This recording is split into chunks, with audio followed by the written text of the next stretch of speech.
Hi, this is Ben Shirk with Shirk Photography, and I'm going to be going over how to use my fire brushes.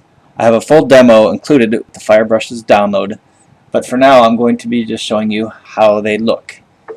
So I created this background with this track star, and I want to add some fire around there. Typically, whenever you downloaded brushes in the past, if you've gotten fire brushes, they will have, once you stamp, so I'm going to select one of these fire brushes, and I have an orange color selected, and I'm going to stamp. It's very one-dimensional. There's not additional layers of fire within there with lots of different colors and textures like a typical fire would have, and so that you have to spend lots of time trying to get that to work. So maybe sampling a brighter yellow and trying to paint that over there, and then changing the modes, trying to find something that would work in there where it gives it some depth. But instead, what my fire brushes will do is that you can apply either styles to them or use my fire texture overlay. To apply the correct fire color to my fire brushes, I'm going to open up my styles tab. If I am selected on one of the layers, so I'm going to delete one here, and just simply click on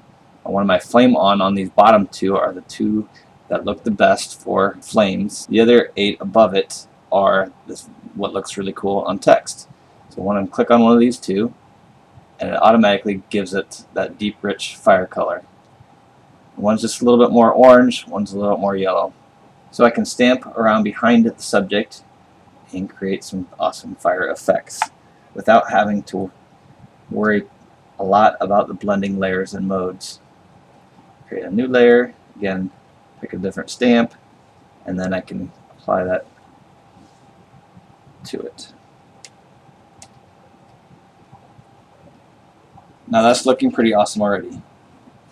One other option I've also included with our fire brushes, I'm going to just group these two together and hide these for a second and show you a different alternative I've included with the collection. Here is a fire texture that I have added that already has a mask on it, and all you have to do is paint with white. So I'm going to paint with white in my foreground, and it's going to add in that texture here.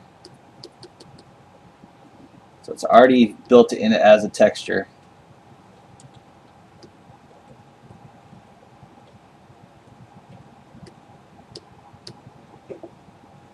Then maybe a few sparks.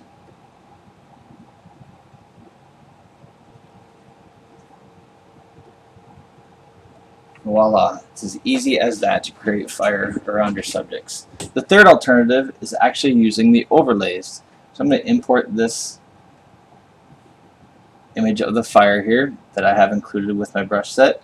I can drag and drop it into there. Using screen mode, I can put it wherever I want. So if, for example, I wanted to bring it on top of the athlete, drag the layer above the athlete, and make it smaller.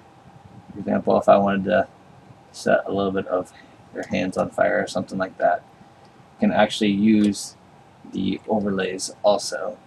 So there's 3 different amazing options to realistically create fire around your subject and in your images. The last thing I want to show you is how to use text with the fire brushes collection. I'm going to click on the text tool, and I'm going to type a word in here, size it to the correct size that I'd like.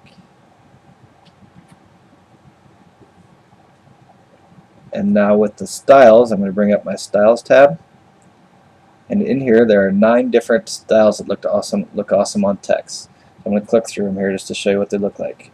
We got 1, 2, 3, 4, 5, 6, 7, 8, 9, and then these last 2 are the styles that I apply to the flames, but you can also try them on your text if you like.